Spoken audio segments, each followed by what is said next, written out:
लोग इस समय वीडियो को आराम से बैठकर देख रहे हैं। आज जिस जगह पर आप बैठे हो वह जमीन आज से करोड़ों साल पहले 8,500 डिग्री के तापमान से उबल रही थी।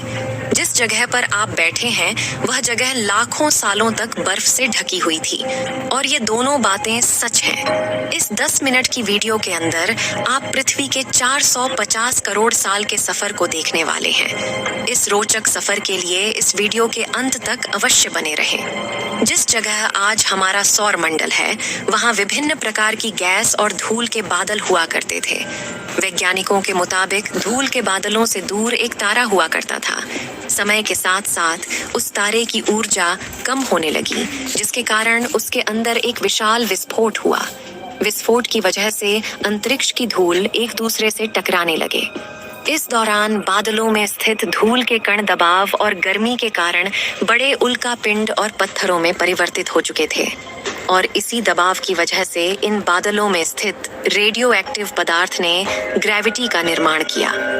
इस ग्रेविटी के कारण बीच में हाइड्रोजन और हीलियम इकट्ठा होने लगे।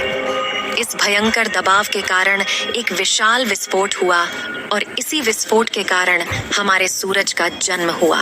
अंतरिक्ष में घूम रहे क्षुद्र ग्रहों में भारी वजन की वजह से सूरज के करीब आकर सूरज की परिक्रमा करने लगे। पृथ्वी पर ग्रेविटी होने की वजह से सूरज की परिक्रमा करने वाले पिंड अब पृथ्वी की परिक्रमा करने लगे और धीरे धीरे टूटकर यह पृथ्वी पर गिरते रहे।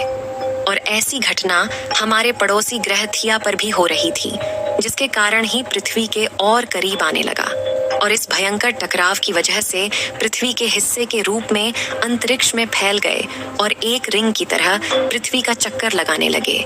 इसी बीच हमारे चांद का भी निर्माण होता है। उस वक्त पृथ्वी पर सिर्फ एक ही समुद्र हुआ करता था और वो 1900 डिग्री सेल्सियस के तापमान पर उबल रहा था। समय के साथ साथ पृथ्वी धीरे धीरे ठंडी हो रही थी, जिसके कारण पृथ्वी के भारी तत्व जैसे धातु और रेडियो एक्टिव पदार्थ पृथ्वी के केंद्र में जाकर इकट्ठा हो गए और हल्के पदार्थ पृथ्वी की सतह पर आ गए। लाखों सालों तक पृथ्वी पर उल्कापिंडों की बरसात हुई। बरसात होती रही और धीरे धीरे पृथ्वी की ऊपरी सतह पानी निकलता था। वैज्ञानिकों के मुताबिक यही वह वक्त था जब दूर गहरे पानी के अंदर निकलते ज्वालामुखियों से पहली बार सूक्ष्म जीवों का निर्माण हुआ। लाखों सालों बाद एक वक्त ऐसा आया जब पृथ्वी की पूरी सतह पानी से ढक चुकी थी। लेकिन जब पृथ्वी की ऊपरी जमीन और ठंडी हो जाती है तब पृथ्वी के अंदर की गर्मी बाहर नहीं निकल पाती, जिसके कारण ज्वालामुखियों का निर्माण होता है और आने वाले लाखों सालों तक ज्वालामुखियों का निकलना जारी रहा, जिससे पानी के ऊपर जमीन का निर्माण हो रहा था। इस वक्त भी पृथ्वी पर वातावरण न होने की वजह से अंतरिक्ष से उल्कापिंडों की बरसात हो रही थी और पृथ्वी का एक दिन 12 घंटे का हुआ करता था।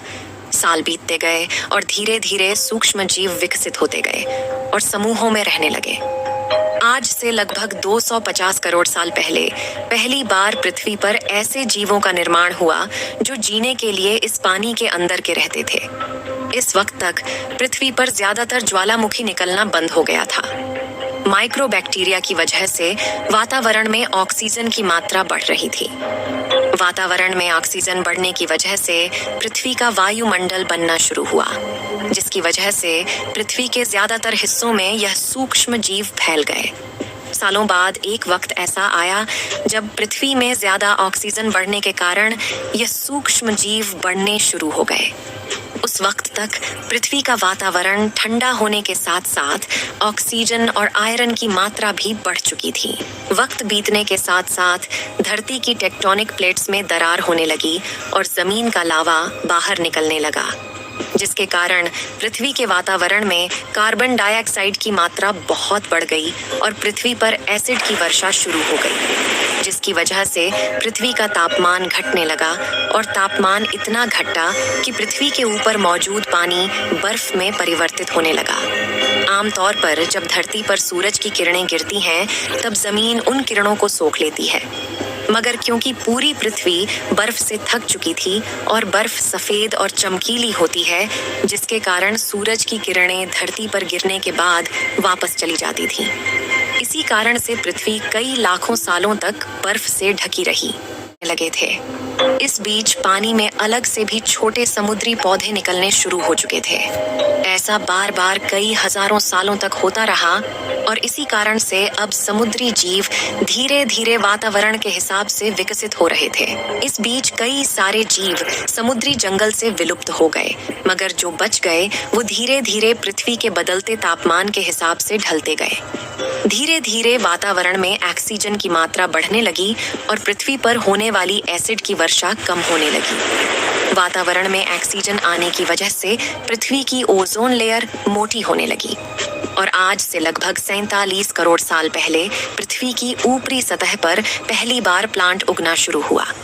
वक्त के साथ जमीन पर अलग अलग प्रकार के पौधे और पेड़ उगना शुरू हुए। ये वो वक्त था जब समुद्री जानवर समुद्र से बाहर निकल रहे थे और जमीनी जानवरों में परिवर्तित हो रहे थे। धरती की ज्यादातर जमीन एक जगह इकट्ठा हो चुकी थी, जिसे आज हम एशिया महाद्वीप के नाम से जानते हैं। पृथ्वी का वातावरण और तापमान लगभग स्थिर हो चुका था और अब करीब 21 से 23 घंटे का दिन हुआ करता था। अब शरीर का रंग रूप बदल रहा था। धीरे धीरे ये जमीनी जानवर डायनासोर में परिवर्तित हो गए और उनका शरीर लंबा और विशाल रूप से विकसित होने लगा। कुछ डायनासोर शिकार किया करते थे, जिसके कारण वे छोटे और तेज होते चले गए। ज्यादातर जमीन रेगिस्तान और बंजर हो चुकी थी और ज्यादातर जंगल समुद्र के करीब हुआ करते थे, जिसमें डायनासोर रहा करते थे। पृथ्वी की ज्यादातर ऊपरी जमीन पानी के संपर्क में आने लगी, जिसके फलस्वरूप पृथ्वी पर हरियाली बढ़ती गई, जिसकी वजह से डायनासोर और ज्यादा विभिन्न और विशाल होते चले गए। डायनासोर ने आने वाली लगभग 20 से 30 करोड़ सालों तक पृथ्वी पर राज किया। आज से लगभग 6.5 करोड़ साल पहले पृथ्वी की तरफ आज के माउंट एवरेस्ट से भी बड़ा लगभग 4.5 लाख करोड़ किलो जितना वजन उल्का पिंड लगभग 80,000 किलोमीटर प्रति घंटे की स्पीड से पृथ्वी की तरफ आ रहा था और वह जलते हुए सीधा पृथ्वी से टकराया। इस टकराव से निकलने वाली ऊर्जा आज के 10 करोड़ परमाणु बम एक साथ फटने के बराबर थी। कुछ ही घंटों में पूरी पृथ्वी के वातावरण में हानिकारक गैस और धूल की वजह से पृथ्वी नष्ट हो चुकी थी। डायनासोर भी मारे गए। इस वक्त हमारे पूर्वज यानी चूहे जमीन के अंदर रहा करते थे, जिसके कारण वह इस विशाल प्रलय से बच गए। पृथ्वी का वातावरण पूरी तरह से काला और अंधेरा हो चुका था, जिससे धूप भी जमीन तक नहीं पहुंच पा रही थी। धूल और हानिकारक गैस के कारण पृथ्वी पर फिर से एसिड की वर्षा शुरू हो गई और फिर पृथ्वी ठंडी होकर बर्फ से ढक गई। लेकिन इस बार पृथ्वी पर बर्फ लाखों सालों तक नहीं जमी रही और 80 से 90 हजार साल बाद यह पिघलनी शुरू हो गई। जैसे ही धरती पर वातावरण फिर से पहले जैसा होने लगा, वैसे ही ये छोटे जीव जमीन से बाहर आना शुरू हो गए। यही चूहों ने खाने की तलाश में दर दर भटकना शुरू किया और धीरे धीरे 2 पैरों पर चलना शुरू किया, जिससे बंदरों में तब्दील होते चले गए और धीरे धीरे उनके शरीर का रंग रूप वहां के मौसम के हिसाब से बदलता गया। वक्त के साथ साथ हम आदिवासी बने, हमने हथियारों का आविष्कार किया और धीरे धीरे इंसान के रूप में विकसित हुए। हमने धर्म से लेकर परिवार, भाषा और संस्कृति का निर्माण किया और वक्त के साथ साथ हम विकसित होते चले गए और आज हम इस पृथ्वी की सबसे विकसित प्रजाति बन चुके हैं। पृथ्वी के इस करोड़ों साल के रोचक सफर में आपको सबसे अच्छी प्रजाति कौन सी लगी? अपनी राय कमेंट में जरूर बताएं।